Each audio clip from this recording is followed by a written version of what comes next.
তুমি যদি অনলাইন যাও তো অনলাইন একটা ইন্টারভিউয়ের জন্য দেবদা একটা ইন্টারভিউ দিয়েছে, এখানে বলেছে হয়তো যে আই থিঙ্ক দেবদা shed I may not quote it verbally, but the meaning of it was যে আজকের দিনে দাঁড়িয়ে হয়তো তুমি যেহেতু দুজনের দুটো বাচ্চার মা, তো সেই ইনোসেন্সটা হয়তো রূপার যে ইনোসেন্সটা সেটা যদি না থাকে, তো আজকে হয়তো যদি প্রডিউস করতো সে, তাহলে তোমাকে লিড রোলটা না অফার করে অন্য একটা রোল অফার করতো, which has again created a huge chaos between the two fandoms.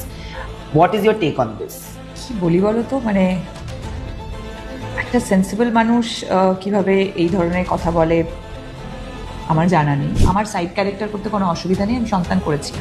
That's true. আমার কাছে What a beautiful film. আমার কাছে ক্যারেক্টার ইজ ইম্পর্ট্যান্ট, কিন্তু 2025-এ দাঁড়িয়ে এরকম একটা ডিসরেসপেক্টফুল কমেন্ট, যেখানে তুমি প্রমোট করছো একটা ছবি যে হিরোইনের সাথে,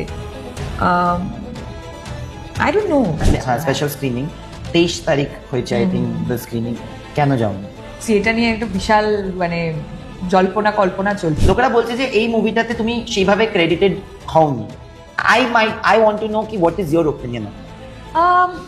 তো আবার কি আমরা দেশুকে দেখতে পারবো একসাথে? বাবা, I don't know about that. কেন ভাই?